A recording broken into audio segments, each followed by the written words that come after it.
So I like to share more of his information with you guys, especially at this time with everything that we all are dealing with. And he has such a good spirit. So you guys are going to love him. Hold on. Someone else that I want to also have on the show is also texting me right now. I've shared, but this shows up. Oh, okay. I'm going to have John L. Gray on the show as well. Hi, Kennedy, love. How are you? I'm going to see you Thursday in the astrology class, right? Level 2. You ready? You ready? All right. I'm so excited. Good. Me too. I'm so excited. It's so awesome when when someone reaches level 2 of astrology, because you know that they are about to start to decode the world, and also use astrology to help themselves and the people that they love. So I'm so happy that you're here, Sonia. Juan Dominguez, how are you? Good to see you here. Good to see you here. Welcome, everybody. We're going to have a really good platform today. A lot of things that can help us to kind of put into perspective everything that's happening right now and how we can move forward and what kind of things we can implement in our lives to kind of aid us. And also, some people are fearful. People are writing me like, are you afraid of COVID? And I don't think I'm even allowed to say that word on this show right now. But no, I'm not afraid. I'm not afraid of whatever they can do. Once you decode what's been going on, and if you've already conditioned yourself to this knowledge, then you are just ready for whatever comes your way. 9 Ether, greetings to you. Greetings. Thank you for being here. Candace, how are you? Oh my goodness, so good to see you. Sis, kudos to you. We'll be listening while working. Good, it's so good to see you here. I know you're out on the front line, so I send you my love, Candace, okay?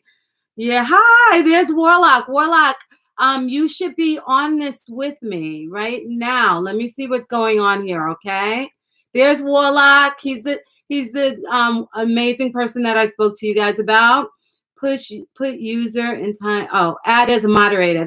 I think that's what I do. And then you can just join in. I think I should be able to even interview you where people can hear you, Warlock. What do you think? Hi, how are you? Adara Paniwa Yane. Yana. How are you? Good to see you again. Good to see you. You're loud. So Warlock, tell me, Sean, good to see you. Tell me, I just put you on as a moderator. So tell me what that enabled me to do for you, because I really want to see you live here chatting with people so people can get to know you and also get some insight, that some of your insights that you'll be sharing. Let me see. Hold on, guys. Of course, Vera is always troubleshooting because she doesn't know how to do any of this stuff. Okay, so you are a moderator, Warlock. So what does that mean, right? Tell me what you can do with me as a moderator, because I would assume, like before we spoke together live here, that you'd be able to speak as well. So tell me if that's true or not. Hi, everyone. If anyone knows how this works, I was actually considering doing Zoom, but I remember doing this live with Brother Warlock and even John on YouTube Live. I thought it would be easier to catch people rather than having people figure out we're on Zoom. Hello, Vera. Can't wait to get a reading. Hi, Delora. How are you? Good. I can't wait to deliver a reading to you. It will be wonderful. It's helped so many people. The knowledge of yourself, who you are, 360 degrees of your own personal university. Without that, I don't think I'd be where I am today, as far as the calm that I have. This is Brother Warlock. One moment, guys. I'll let you hear him. Hi. I imagined that you would be able to speak on YouTube with us with the live feed. How does that work? I'm not sure. Let me see. Okay. Because I can see, I saw the moderator add-on. Yeah. I don't see welcome to live chat. Remember to guard your privacy, able to communicate. But I don't see, let me see something. Okay. I don't see where I can communicate. Does everyone hear him, by the way? Webcam. Hold on a second. Let me see Okay. something. Yeah, I think if you put your webcam, you should be able to join me. However, better equipment, better results you can use software Yes, Delora, just send an email. My email is, I think I pinned my email to the top there. You can go to my email and email me, and I'll send you all the details as far as getting a personal astrological reading, okay? Yeah. And I pretty much respond quickly. What was that? I think I'm about to go on with you. Oh, awesome. Good. All right. He's about to come on, guys. All right, hold on 1 second. Webcam info. Let me see. What is this right here? Hold on. Good. They can hear you. Juan said they can hear you also, but I really would love them to see you. So there's like interaction between all of us, you know. Candace says she hears you also. You're welcome, Delora. Thank you so much for trusting me. When I do a natal chart reading, it's like that's someone's soul that I'm reading. And that's why the information that's there to me is so personal, and I respect it, and I never share it with anyone beyond you. And so I say that to say thank you for trusting me with something that is so personal as your charts, because it does show me so many things. But it's evolutionary. It helps you to evolve and to comprehend the energies that you've always known throughout your life, but you couldn't put your finger on what they were and what they meant. That's what astrology does, you know, and it kind of lets us know that we're all born into a specific pattern, and things and events happen according to that code that we were born with. You know, you're either a MacBook, a Dell book, or Microsoft. That's the best way that I can put it. And you're not going to work like a Dell if you're a MacBook. So we all work according to our program. We are signaled by the cosmos. And so depending on our antenna and how we receive those messages will be the response, cause and effect. So I'm sorry, what was that? Okay, so I should be going into your thing now. Awesome. Good. Let me copy the URL and go through another page. Okay. Yeah, try it through that. What I'll do is I'll also try to send you another link, and maybe that's gonna, I don't know. I already put you as a moderator, so I imagine that you're in. Yeah, let me see how this works. Okay. All right, guys. I know I should have gotten this together by now, but when you're a one-woman show, I don't know anything about technicalities or anything. I'm not smart when it comes to this stuff. I guess it depends on where you apply yourself, right? What was that? I just sent you another one, but I imagine there's some way that you can just accept to be on the screen. We should be able to see you up on one of these corners. Let me try again. Okay. Let me go into the email and try it from there. All right, awesome. And see what goes Okay, down. good. So how's everyone doing? What do you guys want to talk about until Warlock comes on? What's on your minds, guys? There are certain words that I think we're not allowed to talk about. Let me see. No, we don't see you yet. Okay, hold on. Do you see yourself on the screen? Hold on, it says open. Okay. I can see. I'm in a different screen now. Let me go back to where I was at. Okay. Watch later. Share. Settings. Hold on. Okay.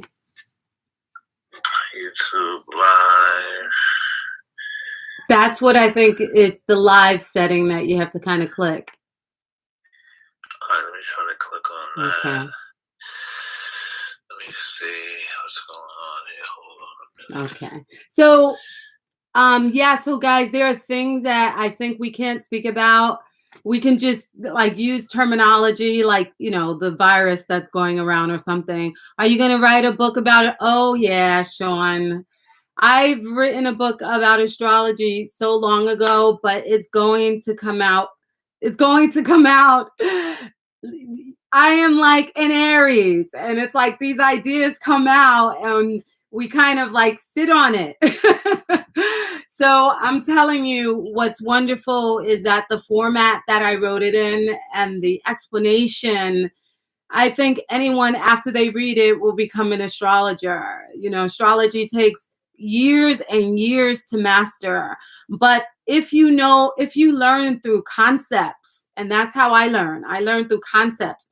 If you learn through concepts, that is how you will master astrology even faster. And I think because the energy from the photon belt is even more powerful, at this time, people will be able to grasp it more as well. So between people being able to grasp more and the way that I am able to teach, the way that I learn, it's just the way I learn. It's not that I'm such a great teacher. It's just the way that I learn. That's how I teach it.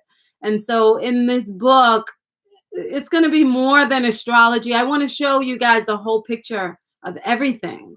As far as humanity and what it is that we're facing and what it is that we're looking at. And, you know, timing is everything, because I could have very easily put it out a long time ago, but I kept being blocked. You know, it wasn't an obvious blocking, but it was just a blocking where the current and the energy, whenever I put my force into it, there was always resistance. And so after a while, when you start hitting a wall, when you're trying to do something and it's not happening, then you realize that, okay, the timing's not right. So I kind of acquiesce and I sit back and I'm like, okay, when? And as soon as I feel that urge and that pulling, that's when I know it's time again. And it is that time. In fact, my sister started editing some of my stuff for me. So the sooner that can happen. I'm trying to get my garden going now as well. So I'm multitasking.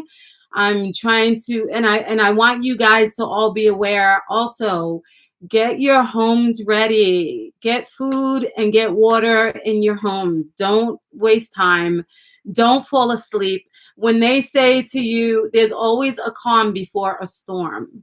And, you know, I mentioned astrologically before. I'll repeat the dates again. The years 2020 through 2024 is going to be hard. There's going to be a lot of crazy stuff. And, you know, years ago, I tried preparing some of my clients so that even financially they could get themselves ready.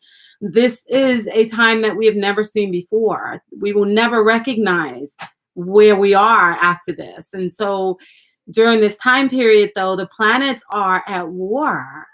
You know, they're at war. They are creating delusion. They are creating illusion. They are making everything so cloudy that no one is able to see clearly. These planets are causing so much. So everything that you see happening in front of you is not for nothing.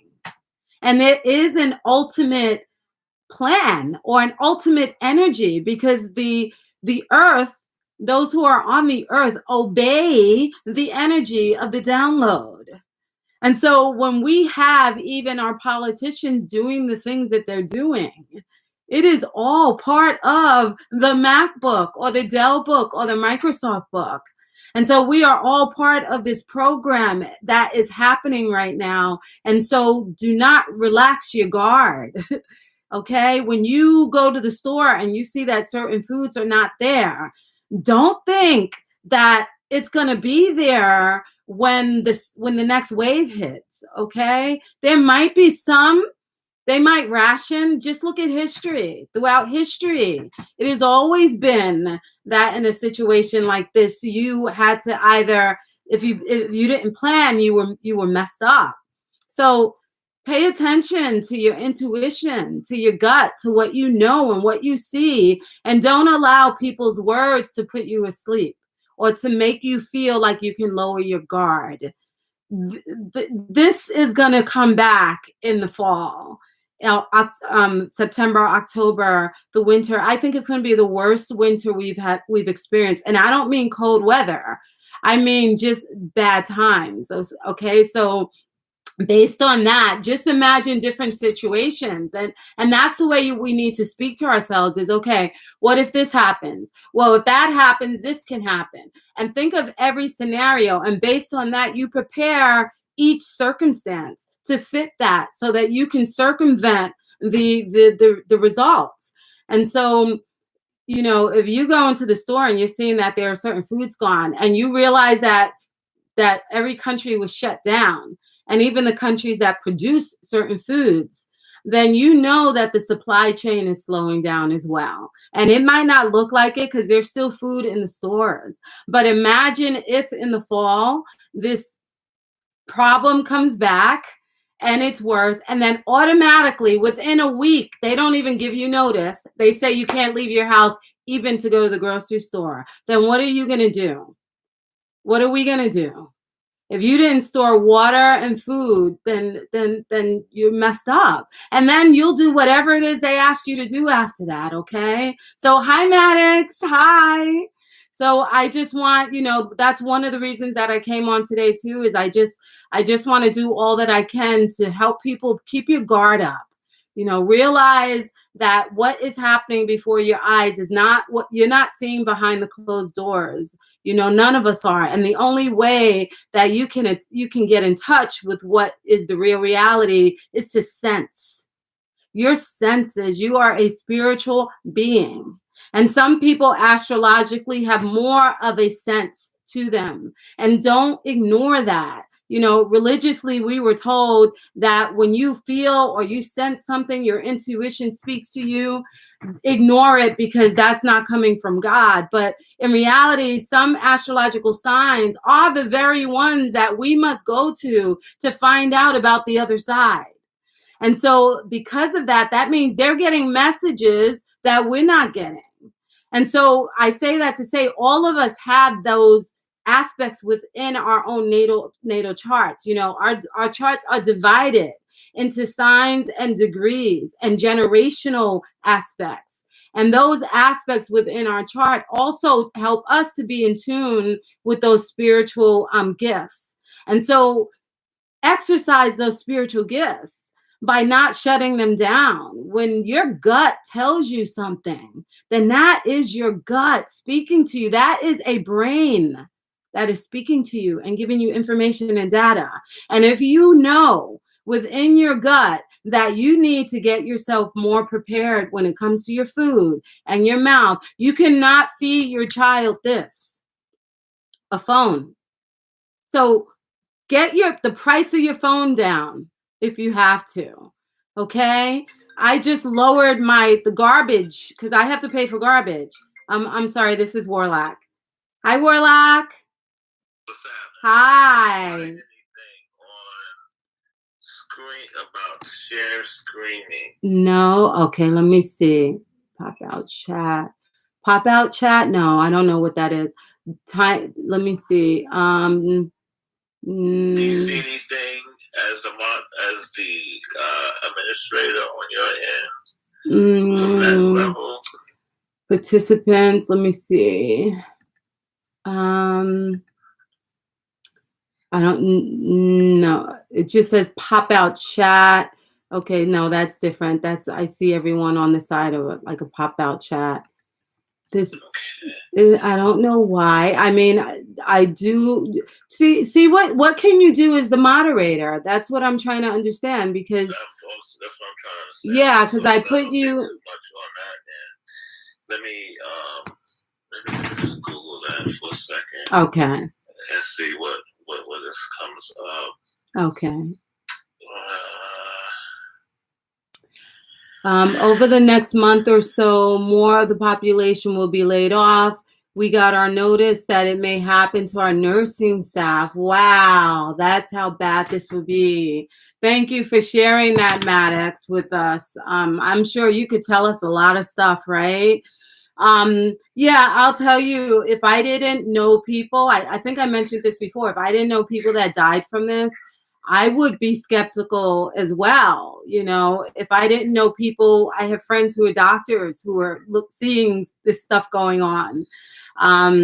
If I didn't have that firsthand knowledge of stuff that was going on, I don't know what if I could even believe what's going on, because it's so unbelievable. You know, the truth is stranger than fiction, right? We're in a movie, and we are in a movie.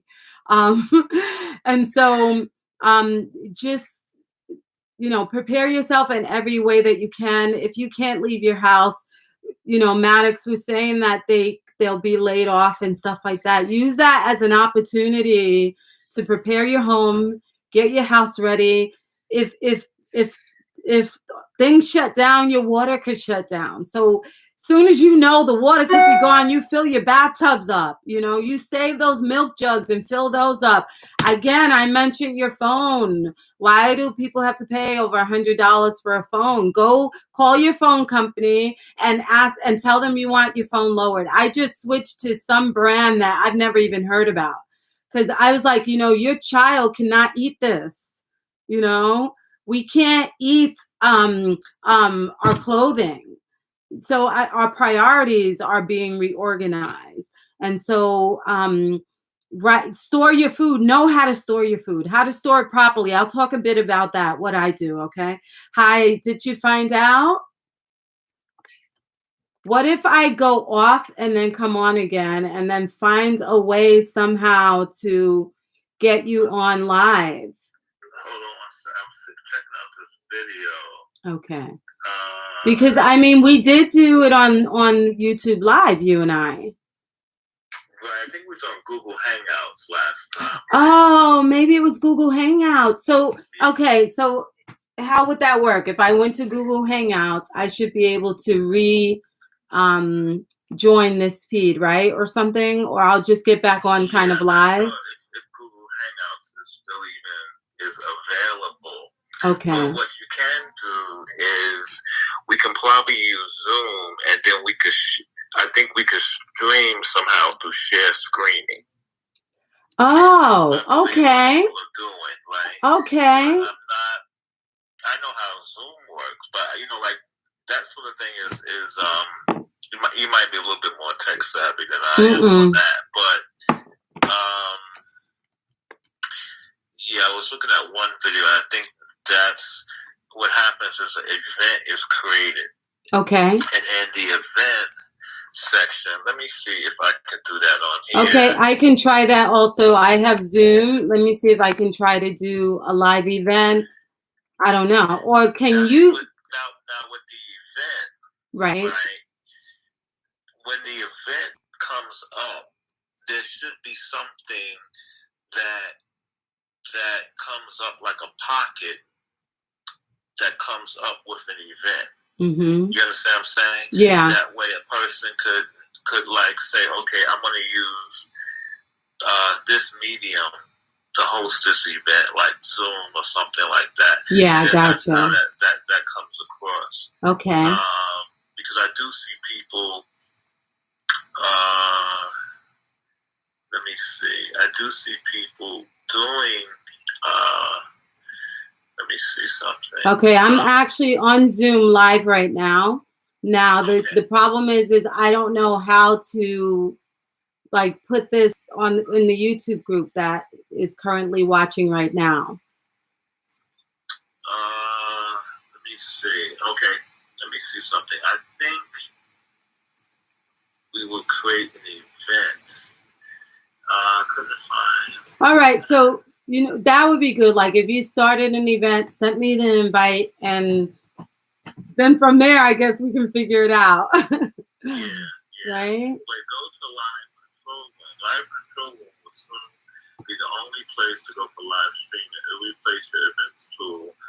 Okay, so let me go into this for 1 second and see. Hi, Georgia Peach. How this works. Nurse is laid off. Yeah. Add a description. Okay, so. Okay, upload, download. I don't see where. Let me just create some. Okay. Sorry, guys. Hi, Veronica. We're trying to get Warlock, Brother Warlock, on. He used to be in the Jehovah's Witnesses too, somehow affiliated. So it's really good because we're gonna have. He's also a shaman, Reiki master. Come on, what are your humble titles? Because you're so humble, but you're so capable. They can hear you from my phone. So I'm thinking, even if I have to just audibly interview you, then maybe that's what you want to do. That okay? So then that's what I'll do. I'm gonna turn on my speaker, and then hopefully they'll be able to hear you. Okay, guys, this is unconventional. We're gonna try it this way, okay? So speak. Let me see if you come on. Okay. Oh, good. There we go. There we go. Tell me, guys, if you can hear him clearly. Say something again. Hi, how's everybody doing this evening? Is that clear? Yeah, let me see what they say. You can now. Are you also watching the TV? Oh, good. Candace says she hears just fine. Okay, this is great, wonderful. great. Let me go back into the YouTube. Okay, and then you'll be able to visually watch. Let me get back to where. Oh, good. Veronica says the quality is very good. The sound quality. Okay, great.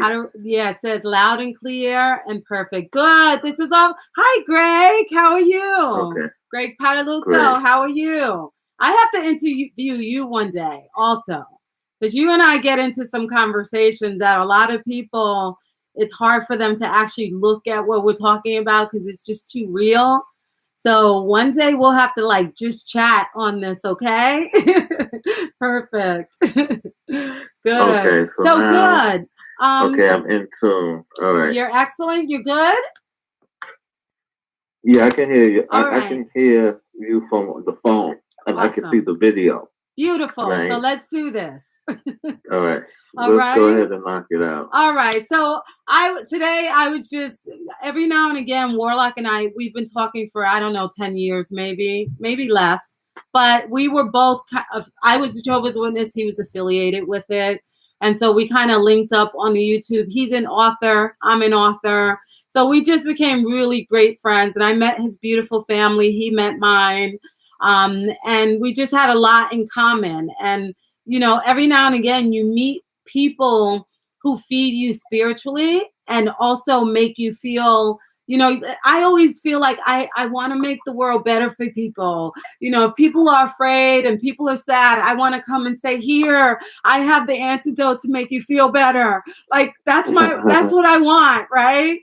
And so because of that, I'm always doing that. And I'm a Cancer rising, you know, I'm the mother sign of the zodiac. So I want to nurture people. But every now and again, mommy needs nurturing. And so when I speak to Warlock, I kind of find that balance where I feel like there's an interchange and a reciprocity where I'm being spiritually fed as well, just being in his presence. And so please introduce yourself. He's very humble. But please tell us all of the things that you're involved in and that you do and that helps you stay spiritually balanced and grounded, especially during these times. Greetings, everyone. I'd like to say thanks for this opportunity, Vera. And I'd like to say that I wish everyone who's watching this and even people beyond the video that they remain healthy and safe during this trying time. You know, my life was Sister Vera is a very special. She has a lot of insight because whatever she's cultivated, it's authentic. You know, that's why I really like watching her show and stuff like that, because she has a certain authentic base where she's not indoctrinated into something. And I think we have a similar path along that sort of deal. Like I'm a Libra with an Aries moon, and I think Vera is an Aries with a Libra moon. Yeah. So it's kind of like an interlocking of processes that people who walk that path particularly share. It's not too much about me. I mean, I've written quite a few books. You could just look up Warlock Asylum in a Google search, and you could find out a lot of different things. In the beginning, as Sister Vera mentioned, I was raised in Jehovah's Witness faith, and I really didn't go too far outside of that.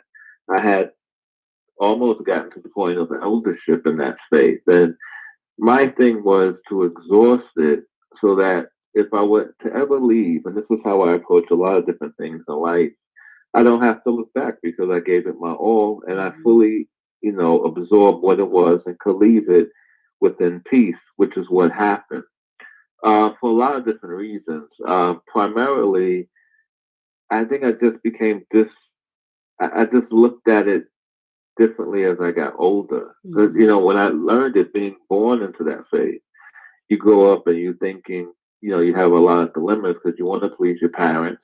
And then you want to, do the best that you can. So this is what's presented to you. So part of that desire to please your parents is carried out through being good in this religion, that sort of thing.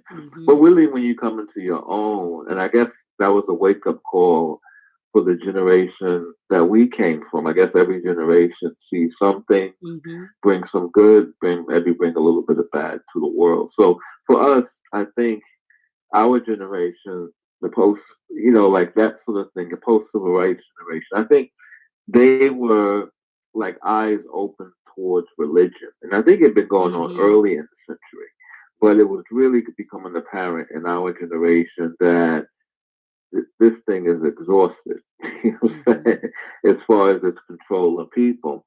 So after that, I decided to study different religions. I didn't want to deal with anything Abrahamic because I felt there was this like spiritual colonialism, if you will, that permeated throughout the Abrahamic faith. Right? I didn't have anything against what, people study, but I looked into it as soon as I heard, a couple of names, and it's the same names to most monotheistic religions, I thought that this is hero worship. You could never be anything more than those people in the book. Wow. And that's just it. And as far as the Bible is concerned, because I want to address this right quick before we move on. In the last video I did with Vera, where we was actually on the same share screen and another brother sharing our experiences, I had saw in the comment section that, because I had said in the video there's nothing spiritual in the Bible, and someone in the comment section like, man, what's this guy talking about? Well, basically, if you look in the Bible, there's no techniques of meditation. There's no, all it is just history. And it's a moral code that any nation would employ. There's no techniques of how to tap into your astral body, nothing. If you wasn't in the Garden of Gethsemane, you wasn't getting any sort of spiritual light or food or instruction other than diet and just things that dwell in society. You know what I'm saying? So that was a big turnoff to me because I just didn't see why I have to read a 3,000-year-old book to adjust to my life today. You know what I'm saying? When the stars are constantly moving, that's a beautiful book. Things of that nature. Right. So, yeah. And that's what led me on my path. And later after that, you'll probably see if you do look up Warlock Asylum online, I had got deep into the Sumerian pantheon, like very deep into, because Sumer, you learn it's the oldest civilization, that sort of thing. And it was void of anything that the Bible had, even though there was a lot of continuity in how maybe those ideas developed. And then after that, I started going further into Eastern studies, but there were some things that I learned in those experiences with Chaldean mysticism that still remain, basically because of the influences that you see in the world and where certain actions, behaviors, and religions come from, for the most part. So, that was pretty much about it. I had, studied Reiki, different things, but I was, as a shaman, as Sister Vera mentioned, there was a lot of things that I was exposed to. And it was could getting you to the really point quickly, where, not to interrupt, but before you go there, could you explain what is shamanism? Because we have a lot of different ideologies for it, it would be great for you to define what it is and then explain to us how you became initiated into it. Yeah, shamanism is what I can call nature's alchemy. Alchemy, I think, was probably a more profound science, and that's probably more of a profound identification. But I do say shamanism sometimes because I will use an incantation bowl, I will use fire in the sterno, and I will work with certain energies in the latent part of the mind. The tradition of shamanism, if you look it up, is the source of history. It's the source of music, of every art form that we know today came out of that paradigm. And so eventually, in getting tuned with those things, anything that I was going to be involved with later had a lot to do with that, other than, certain things as Eastern mysticism had dealt with, what I'm saying? But for the most part, it was coming from a shamanic overtone. Okay. Now, a lot of times when people hear that, they're thinking about something, maybe the west coast of Africa and some animals and different things of that nature. And that's not, I have my own opinion on that. Maybe we'll go into it in this conversation. But that's not the totality of what that was. What the shaman was a person who sort of was a mediator between the unseen world and this paradigm. And so for that reason, they were the first kings. They were the first leaders of people, you know what I'm saying? And through the hunting-gathering era, it gave birth to civilization because they were able to trade secrets, not secrets so much, but things that they discovered through their nomadic journeys. The shamans can meet together and they learn the circumference of the earth, the consistency with the star movements, different things. So you see in the ancient world, there's a whole consistent thing, and it had nothing to do with belief at all. Right. It was just like, this is science. It was how you used energy. It was how you used energy, right? What happened? I'm sorry. No, I said it was the use of energy. And how right. Yeah. Yeah. And that's why you see all over the world the same thing. You see 7 heavenly gods and the Mayan culture and the Egyptian culture and the Babylonian culture, and all these cultures, it was the same thing, 7 up and 9 down, because it was the same universal belief all around. It's like, hey man, your ancestor died. We got to make sure this dude can survive in the other world, so let's give him some food. It was the same thing throughout the whole entire world. And then someone comes around with an agenda, and they said, you know what? If you guys really want to gain world dominance, you have to get other people to worship me. Yeah. So let's go and take this idea that there's one God, which doesn't even exist, because God and the Creator is 2 different things totally. That's what people get tied up at. Right. So let's take this idea of this one person, and then we can have everyone accept this idea. And once they accept that idea, then I can give you more blessings because I'm getting more energies to stomp other gods out. And this is the beginning of this. Yeah. And when you look at the Bible, this is exactly what's going on. If you look in the Bible, for example, if anyone hearing this has a Bible, look in Genesis to find out where the location of the Garden of Eden was at. Right? It says that it was in the east of Eden. Then you look to find out, where did Cain go when he killed Abel? He went to the east of Eden. So why is someone getting kicked out the garden for eating an apple, and someone murders his brother and he's going back to the east of Eden? Right. Because Cain, according to rabbinical law, was said to be a half-breed. He was, when Eve gave birth to him, she said, I gave birth to Cain with the help of Yahweh. People perceived that was his child in some rabbinical law. So this is why this dude was favored.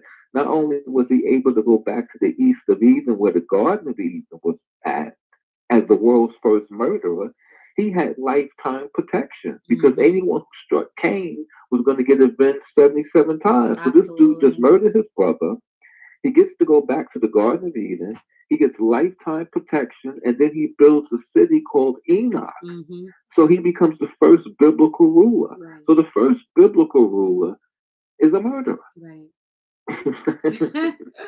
And we're not even at Enoch, the patriarch, yet. Right.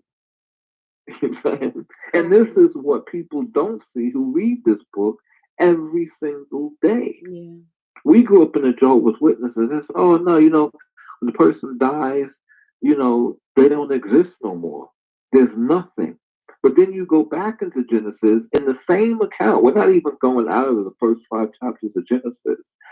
And the Lord knew that Cain killed his brother because Abel's blood cried out from the earth. I thought he wasn't alive. I thought he was just turned to ash. And this is what people don't see when they read the book.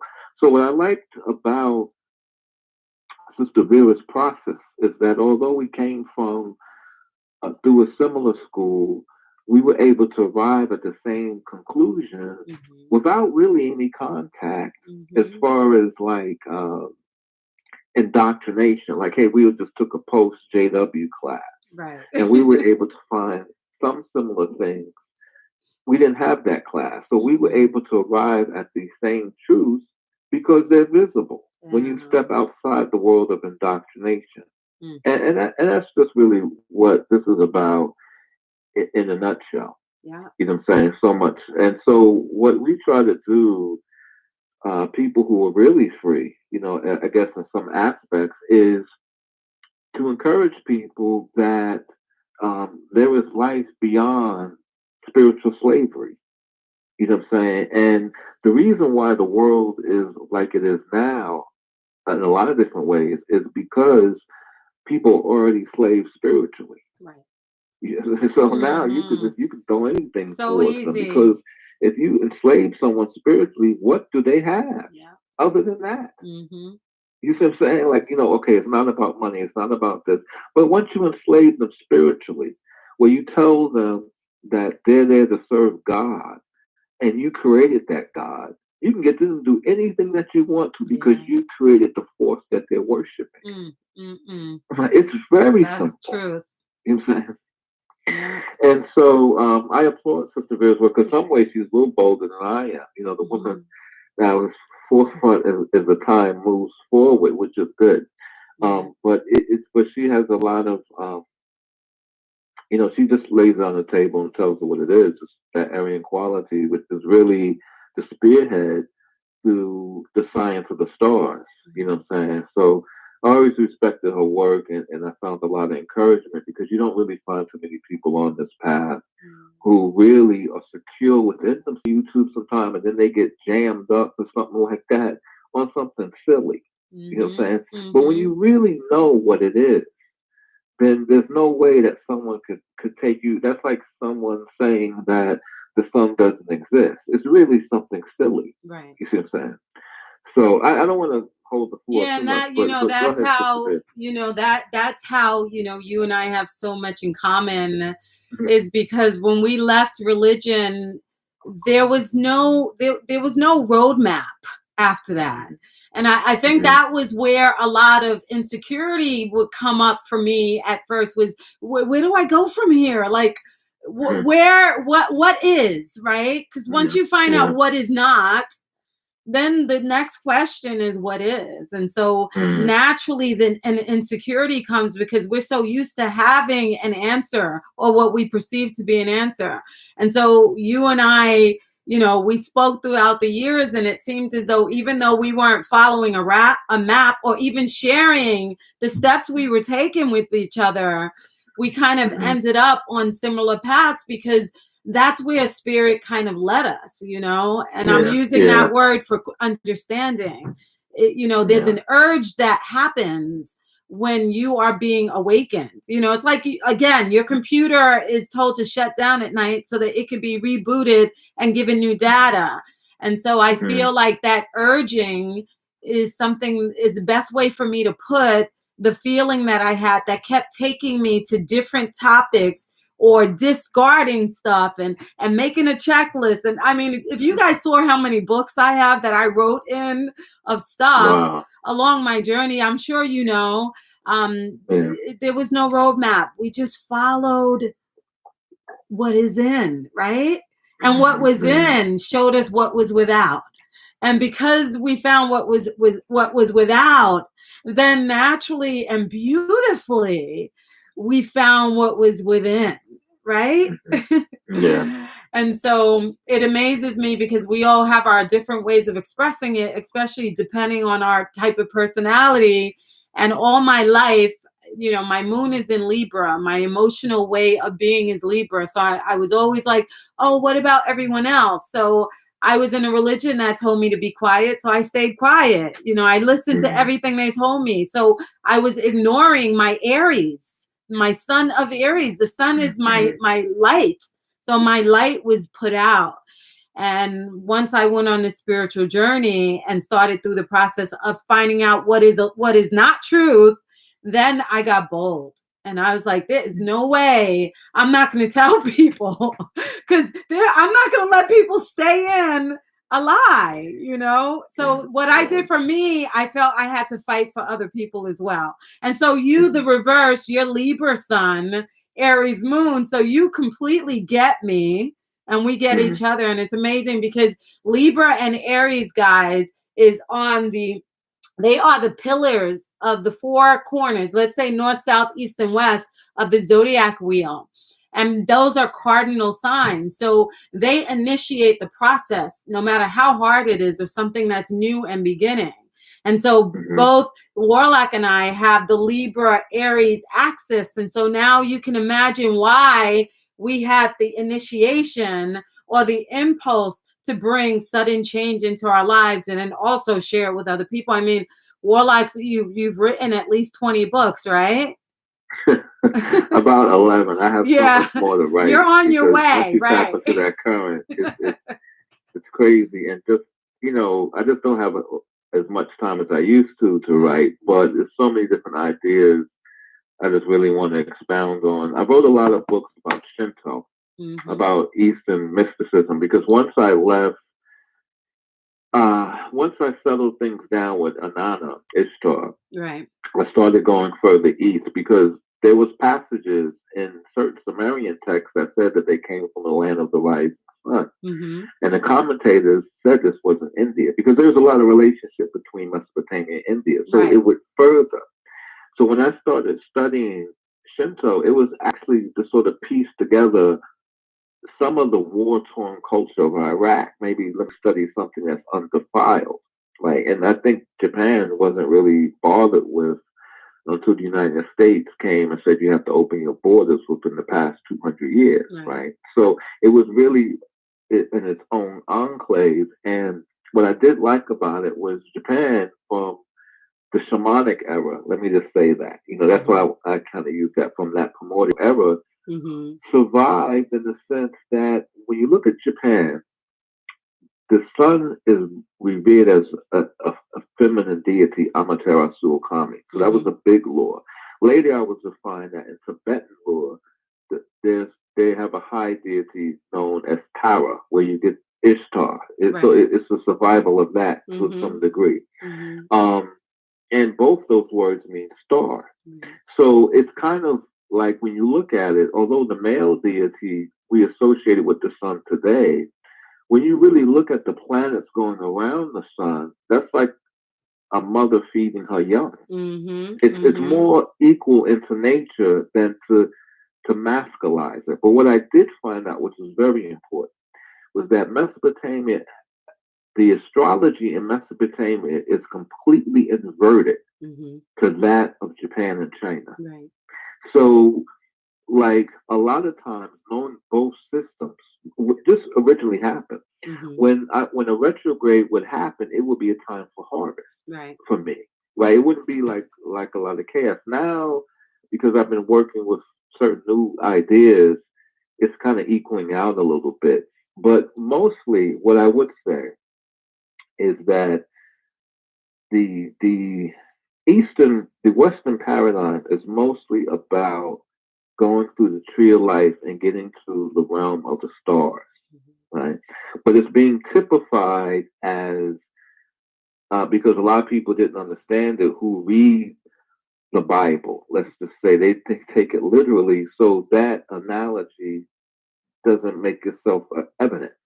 But when you really know the ladder, as they call it, then basically what it is to move your consciousness through the planetary realm so that you could be in that land, that promised land of the Azoni, or the land of fixed stars. Right. Now, when you're in the land of fixed stars, you begin to see and feel emotionally that the people who are living below the stars are just in a hodgepodge of all sorts of cause and effects. Everything. Could you hold that 1 second? Could you hold that 1 second, Warlock? I'm not sure that everyone understands the fixed star and stuff, so I'll just really quickly explain that to everyone.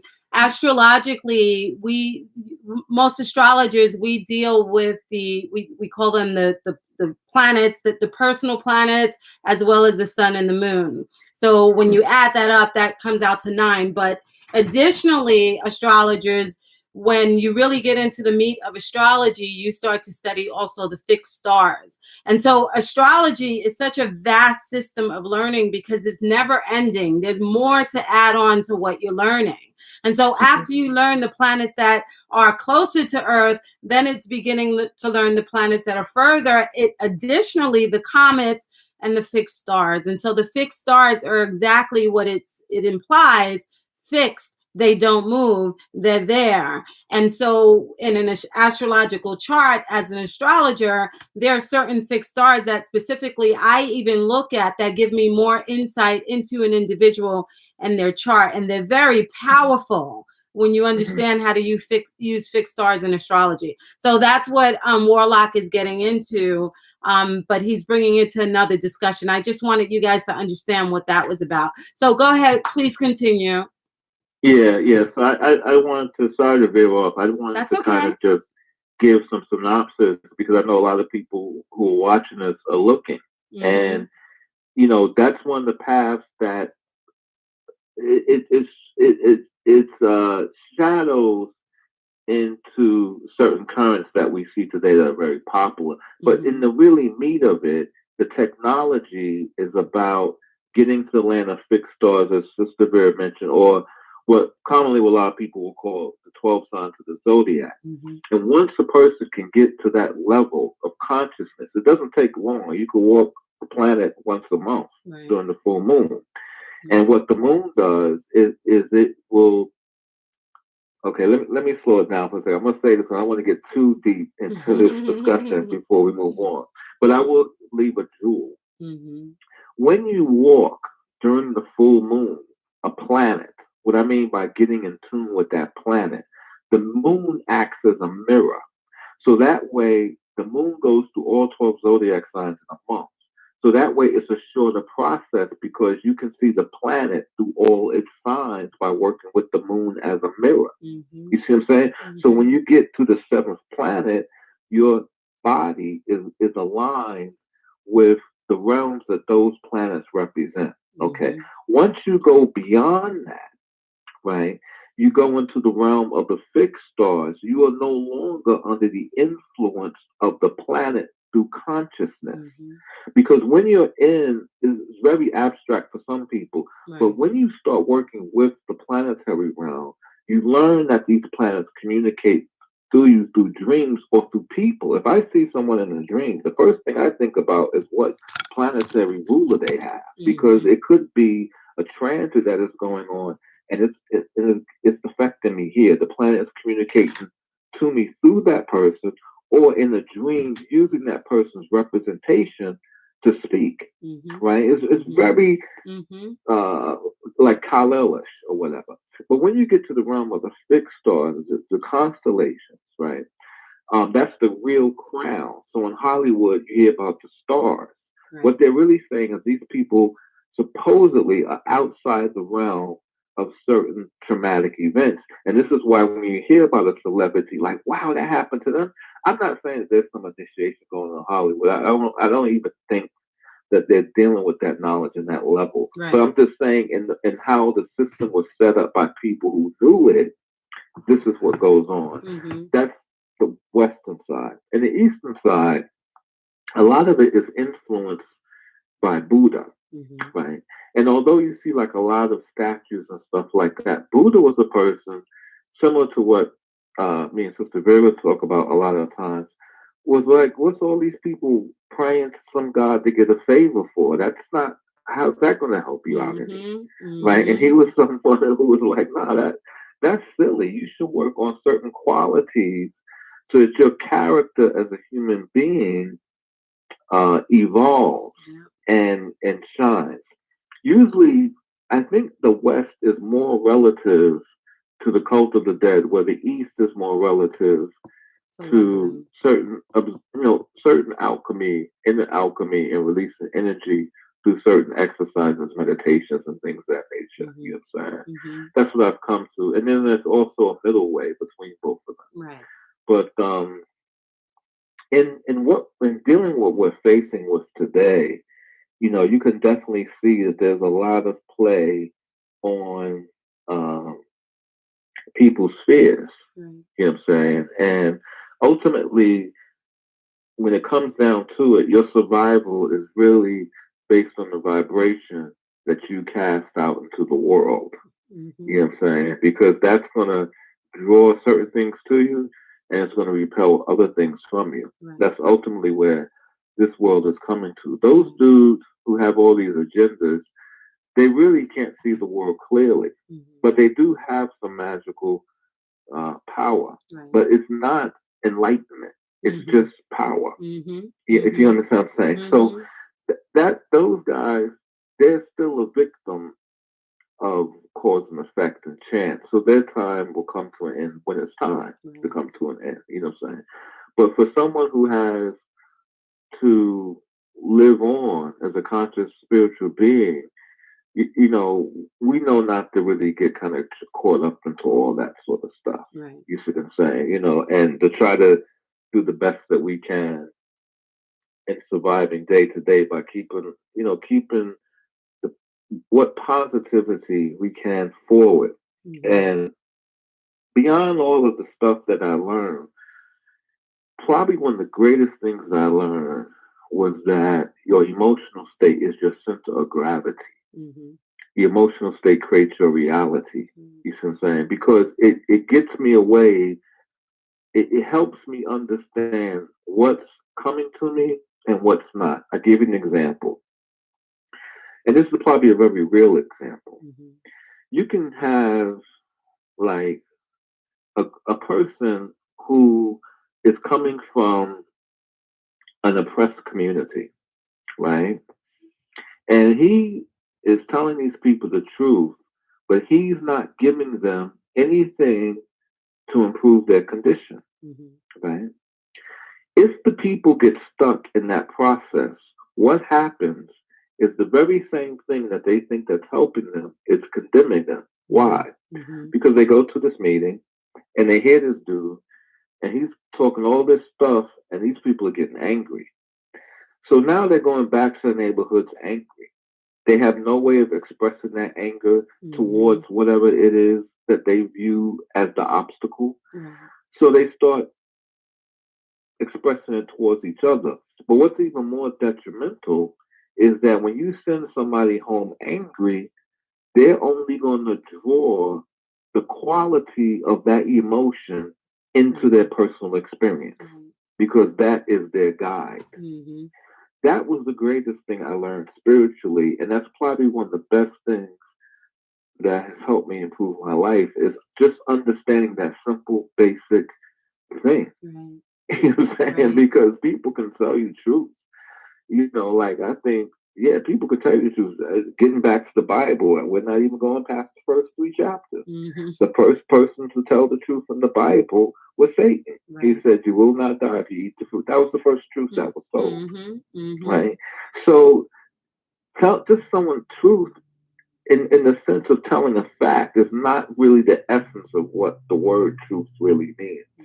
But the thing, what I mean to say is when you look at these times, because you hear this in the news, you hear all this stuff about these numbers and stuff like that, and some of it is a game. You know what I'm saying? Because a lot of people use it as a blind spot to block certain behavior, and they can get on and do whatever they want to do. Back in the late '60s, I think when Woodstock was going on, 1 million people died in Hong Kong of the flu. Woodstock still went on. Right. So it's really about what's going on and whose agenda can focus it. I think at this point, if a person's going to leave, they're going to leave. If they're going to stay, they're going to stay. Right. You see what I'm saying? That's how I kind of see it a bit. It's unfortunate how a person leaves because that condition affects their post life. You know what I'm saying? And pain and different things of that nature. But I kind of come to that and just seeing the reality of everything because of the influences that humankind have upon them. You know what I'm saying? So I don't want to, like I said, I want it to be interactive, but it's just some thoughts. No. I mean, we're enjoying it. Whatever. Yeah. You know how I am. When we talk, we just go. Okay. Yeah. That's but that's really kind of how you survive in this world is monitoring certain things. And that would kind of lead to. I had this recent example because I had sometimes I don't know if this has ever happened to Sister Vera, but depending on what type of ties you have, like as you progress, sometimes you will meet demons in human form. Like there'll be people trying to test you, or people who come from other organizations trying to figure out, or people see like, wow, Sister Vera got a book out, she got a YouTube channel, she's living out. Some way, someplace real suburban, maybe this person they think is a bigger party than what it is and try to latch on. This sort of thing goes on. Right. So I sometimes as a guy, especially you kind of encounter that. Maybe for a woman it's different thing. Right. But for a guy, it's like that sort of thing. So one guy was on this sort of thing. And anyway, I was having problems dealing with a work issue. And I decided to remain because I knew the planet wasn't in a good way, and this person could have been influenced by that. But for some reason, there was something else that was just kept triggering me about the situation. Meanwhile, a student I had was going through a similar situation, and he was like, "Well, I don't really hold back. I just whatever." And when the plans went forward, the guy lost his job. You know what I'm saying? And, a lot of things were resolved. So I just say that to say, like, definitely, you have, people listening, you have your life, and that's always the place that you could rebuild. It's a beautiful world when you really look at it, but it's just a lot of times our view get clouded, and there are some real nasty things. I mean, this virus is really something that if you're aware, it just put everybody in your life, it exposed who they were. Right. You know what I'm saying? Like if you're aware, it just exposed who everyone was in your life. You just get to see in a matter of 8 weeks what you're dealing with. Yeah. You know what I'm saying? So, moving forward, you know how to proceed forward based on some of the relations. It's just, crazy. I'll tell you the world that I see within the last since the shutdown and the lockdown and stuff. Now again, because I know people that died from it, that makes me realize that it's real. Also knowing professionals, Maddox, you testified to some things, right? And Candace is a nurse, so I know that the reality is there's something out there. And I also saw a video that was done 10 years ago that says this exact scenario and how it would be planned and how this germ would be put in China in order to kill a lot of Chinese and then eventually spread throughout the world. So I saw that video from 10 years ago. So putting it all together, it's kind of like, okay, the reality is there's something out there, whether someone put it out there or not. We won't know until we know. But what I'm finding is that, okay, if this is part of the plan, which the video from 10 years ago names it succinctly in order of everything we've seen since January, if that is the case, what I'm seeing is that everything that is happening is agreeing in agreement with the fact that this is an agenda. And so one of the things that I notice is how, one of the things that the Anunnaki, when they were designing human beings, one of the things that made us different was that we have the gene of compassion. And so many of these aliens, they're different types, more than just the Anunnaki. A lot of them do not have the gene of compassion, so they don't feel anything. But we do as human beings. We look at our children and we love our children. We would die for our children. We look at someone starving and we would feed that person starving. When someone loses someone to death, everyone goes to their home and brings flowers and food, and they go to the funeral and they support. That is the human nature of compassion. But if you notice, now, since the shutdown, all of that has been shut off. If someone is sick, you cannot visit them in the hospital. If someone dies, you cannot go to their funeral. You cannot visit your parents because you're afraid to give them something because they're elderly. You cannot visit your siblings or your cousins or your aunts or whomever else you normally would get together with throughout the month. You cannot do that right now. And you can do it because the law has not said you'll be arrested, but your mind is like, but what if it is contagious? So we're going through all of these different things right now of unsureties, but at the same time, the human connection is being dissevered, And so, like, I look at my neighbor and he's coming to say hello, and I'm kind of moving back, and then he moves back, and then in my mind, I'm like, look at what is happening. And then I can't even speak to certain of my neighbors because I don't want them to know that I know certain things that could be happening. And now with one of the rules that they want to make, where if you, in Washington State, the governor there, unbelievable what he said. If you guys, you can Google the video, but he essentially said that if you go to a restaurant and your phone tracks that you were at a restaurant and you were served by a server who was sick, now you'll be tracked and contacted, and it's called the contact tracing. And so they'll contact you, and then they'll ask you who you were around, who you spoke to, who was in your presence, and then they'll contact those people, and so on and so forth. And so no longer is anything private for you. You no longer have privacy. The people who you know and love can tell on you without even thinking that they're telling on you. It's like, we're in an Orwellian state. Like, you can see the video that I watched 10 years ago just happening step by step. And it makes me think about the Bible because, when you look at the New World Order agenda and you link that in with the Jehovah's Witnesses used to believe in the dawn of the dawn of the day, I think it was called, or the Great Dawning. Yes. Right. And in that saying of the Great Dawning, part of what they believed in, like the Freemasons and all these secret societies, they believed that one day there would be peace and all the nations would give up their arms and their weapons and their swords, just like the book of Isaiah says. And they also believe that there will be peace on earth, like the book of Revelation talks about in Revelation 21.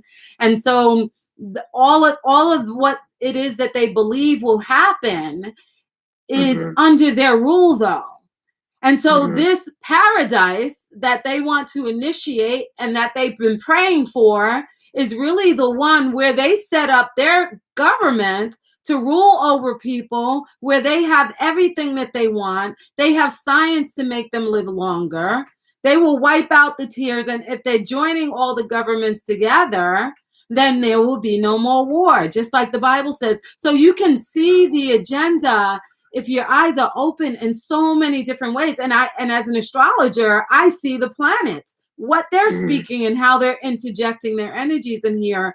And, 2020 through 2024, these things are going to be coming up even more. And we as a people, the small 99%, we will have to decide. We will have to react. And we can react by submitting, or we can react by not allowing it.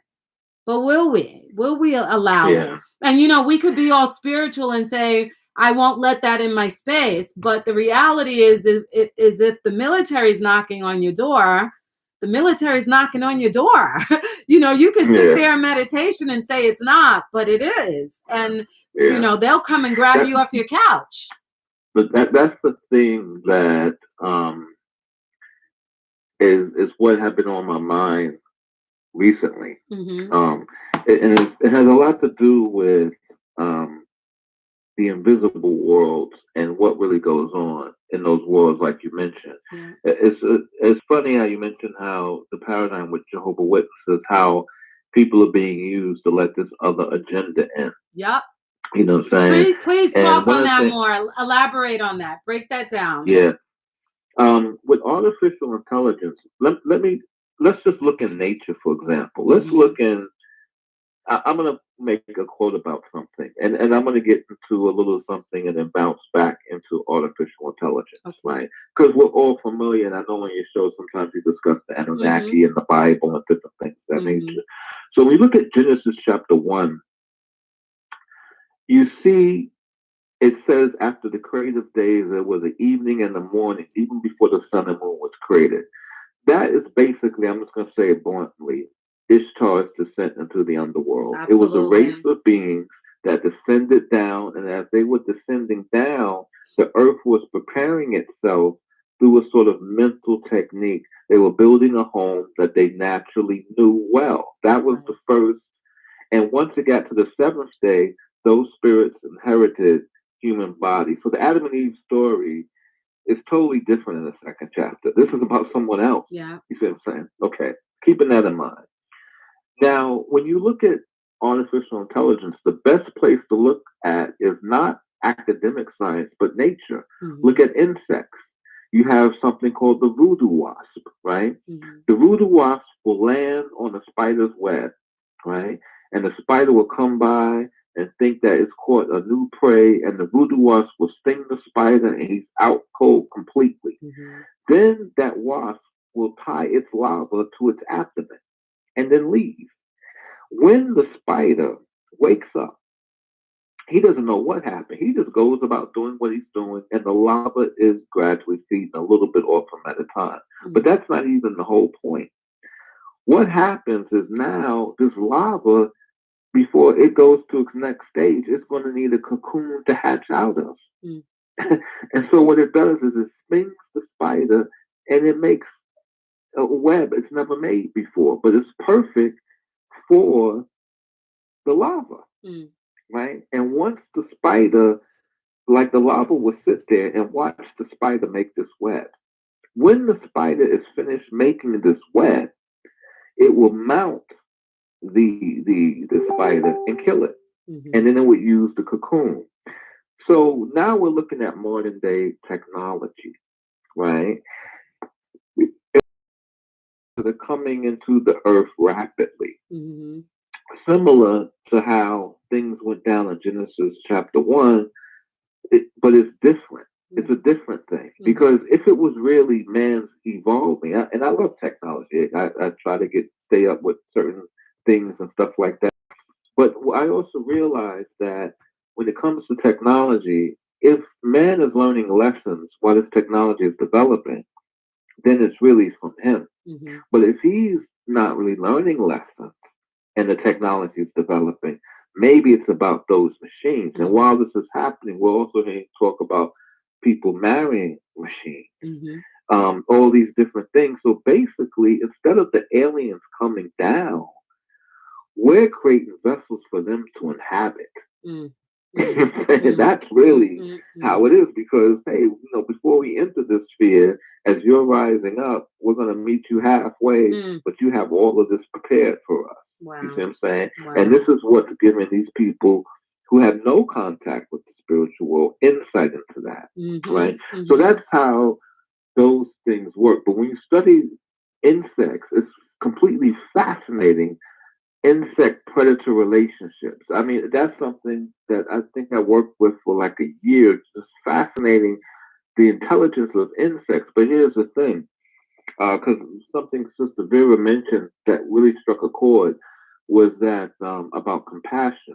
Because in the insect world, I actually call it in some writings the insectoid mind is what is behind a lot of phenomena because it's without compassion. When you look at insects, they're completely intelligent. Ants will bury their dead. A lot of people don't know that. Ants bury their dead. And they have a funeral procession. Oh, I didn't know and that. That's not even the amazing thing is that ants not only bury the dead, but they bury the slave master ants separate from the slave ants. It's like the insect world is completely advanced. Wow. It's completely technologically advanced. You have grasshoppers that a worm will get inside of it, and the worm needs to produce eggs and water, and it would change the protein in the grasshopper's brain, and the grasshopper would jump in water and commit suicide. This is what nature is doing on its own. Let's even forget about the other stuff, right? But this shows you the different aspects of the mind of life as far as that's concerned.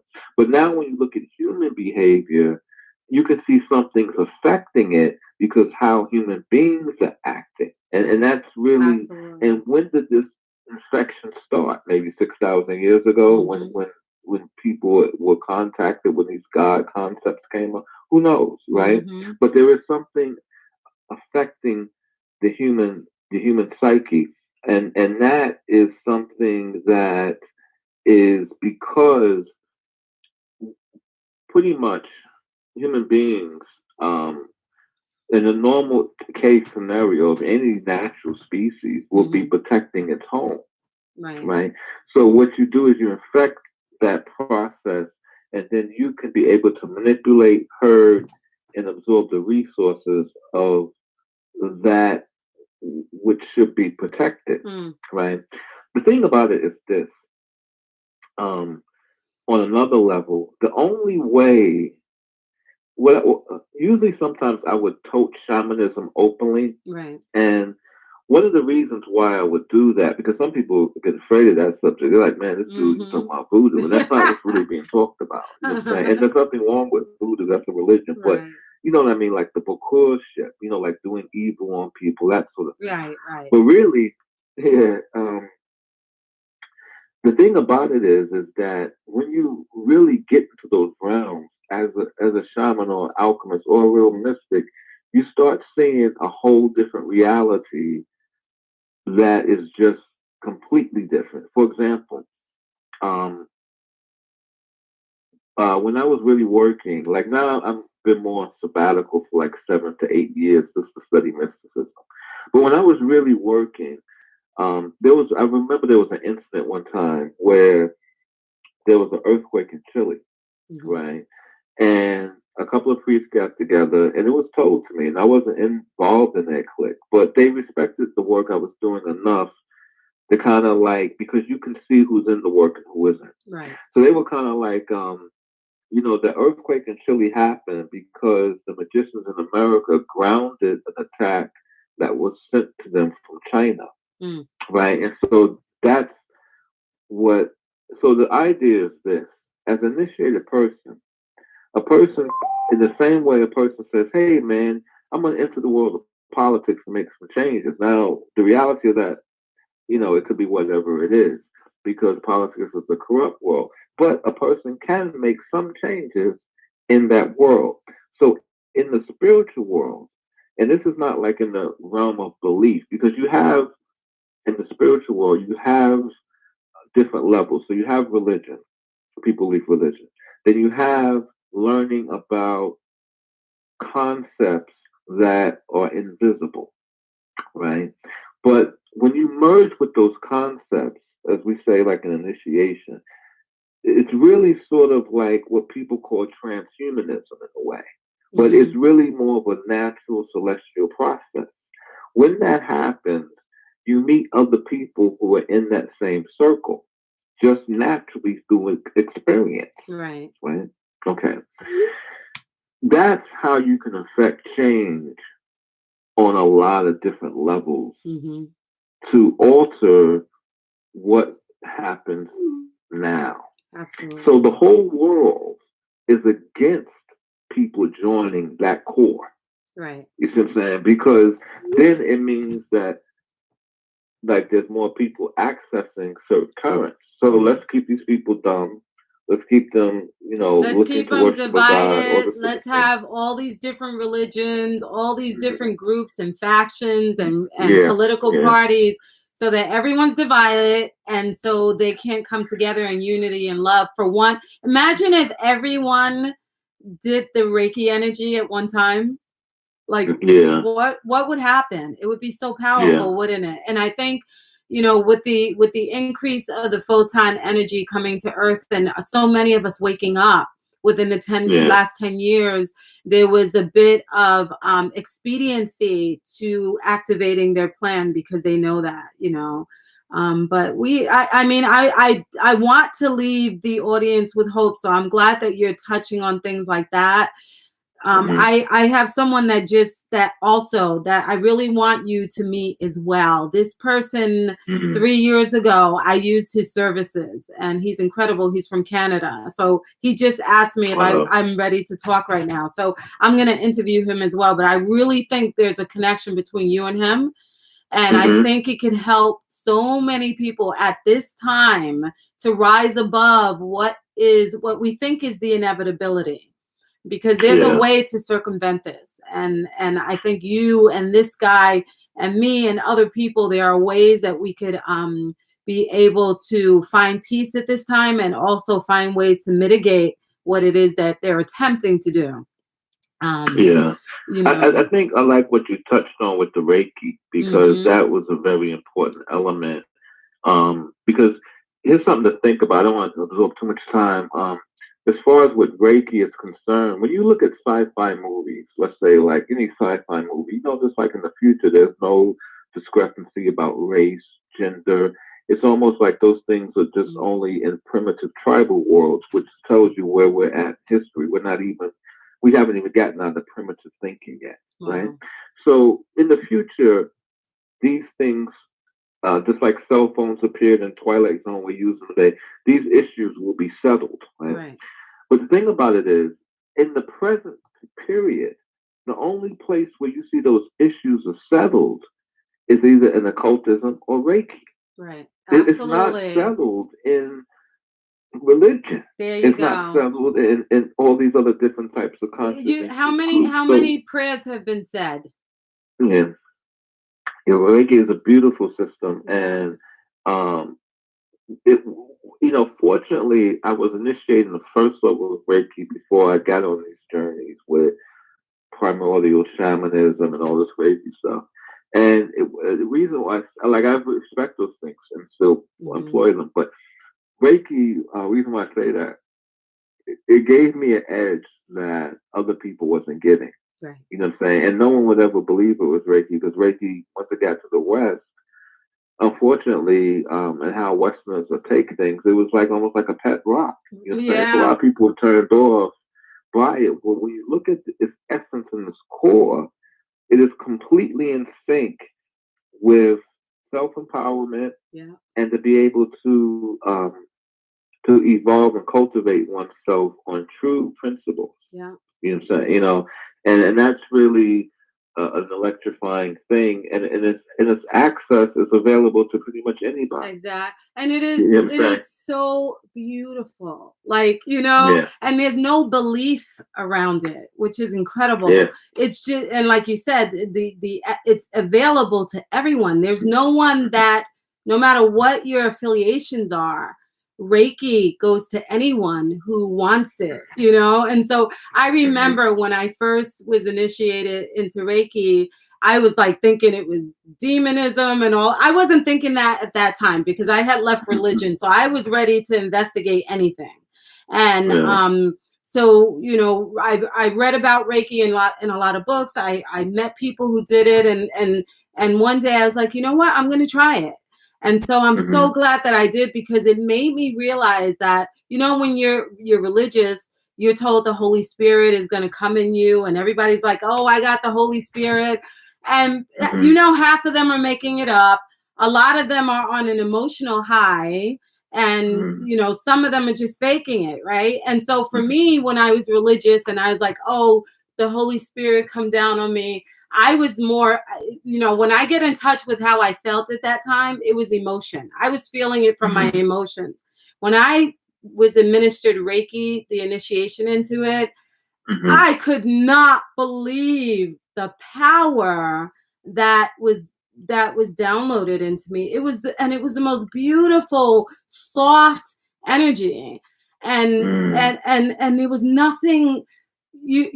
How beautiful is it, Warlock? I mean, honestly, like there was nothing evil in it. Yeah, it's absolutely amazing. Reiki, actually, it's funny you asked about writing, because that was the next thing. I never wrote a Reiki manual, right? So I was like, man, I never wrote a Reiki manual.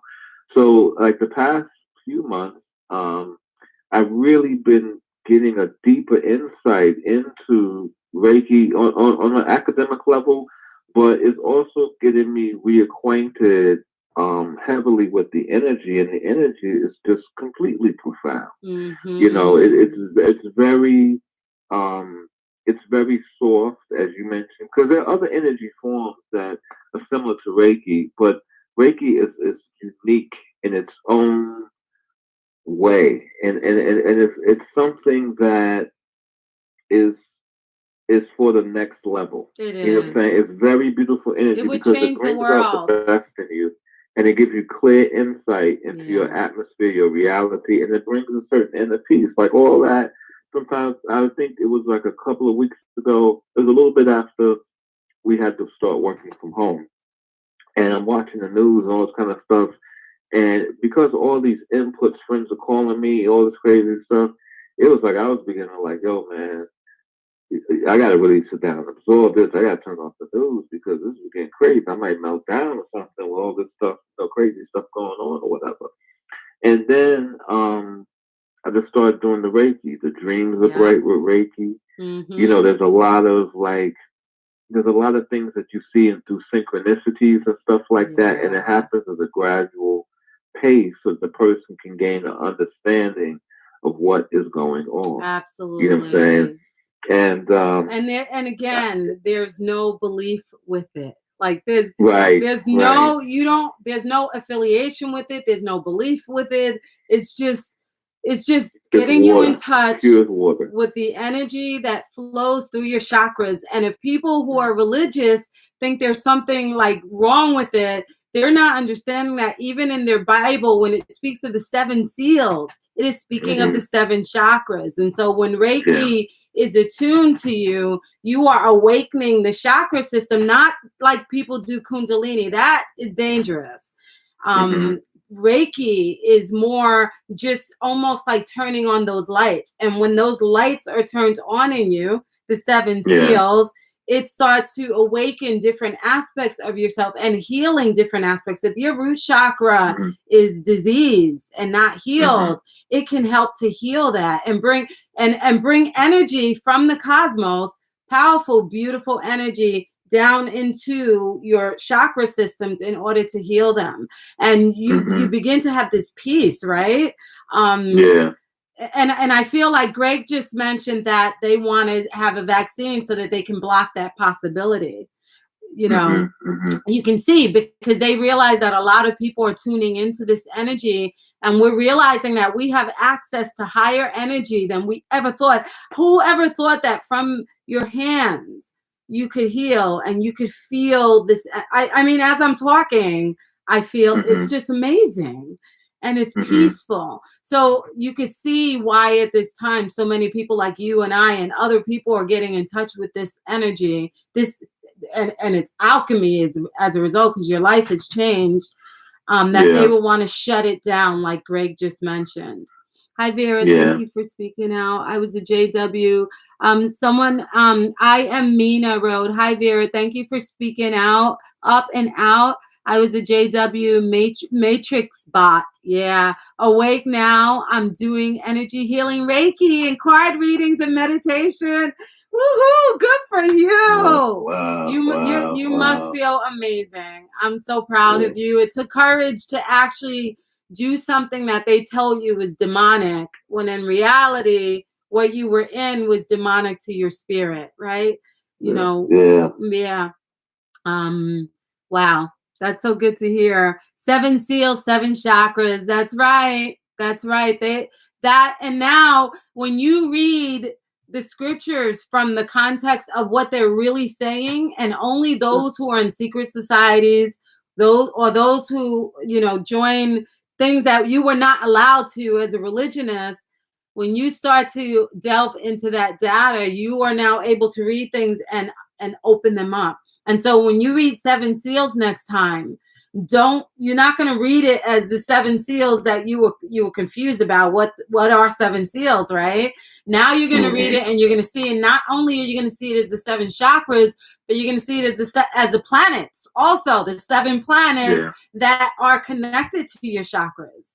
And so when the planets are moving around, they're aspecting different parts of your anatomy and your Bible and your body and your chakra systems, activating it, and they can even put it to sleep. And so I'm glad that you see that, guys. Warlock, this was so awesome. This guy from Canada, I really have to speak to, because I like I said, I want you to connect with him. That'd be great. He uses sacred geometry in what he does, and it's powerful also. So, and I feel like these combinations can do a lot to help people to combat and fight a lot, not fight, but be able to overcome on some level. I'm thinking maybe I can host the conference on Zoom. Beautiful. But and I think we can arrange like the 3 of us to discuss some things, and then we can post it up or whatever. That sounds wonderful. That would be great. How do you guys feel about that? Do you want to hear that? Yeah. Yeah. So I think that would be good. Because you always have me on your platform, so maybe time maybe have it on my platform a little bit. That's wonderful, and there's no end. I really want to keep this going, especially right now because of everything that's happening and stuff like that. It's encouraging too, because it gives me time to reflect on certain things and stuff like that, and also to meet new people like yourself and things like that, because although it's a long and winding road to find the way, you know what I'm saying, and definitely actually arriving at some of the same equations is really amazing. It is. Really we're kin. Amazing. You and I are kin. Yeah. We were meant to meet up. So guys, everyone, we're going to have him back, and you have his email. He's a wonderful person, and this is why I know we connected, because he's someone that we've walked for years together, talking and helping each other and conversing, and I feel safe with him, and I know that with you guys too, you'd be safe with him. So I like to share people like that, good-spirited people. And so we're going to have him back. We'll be on his show as well. I'm going to have someone else that I'll be speaking to on the phone in about 10 minutes on, and you guys are going to be blown away by this stuff that we're going to be talking about. Okay. Greg said, thank you for your wisdom. Thank you, Warlock. Greg said, thank you for your wisdom.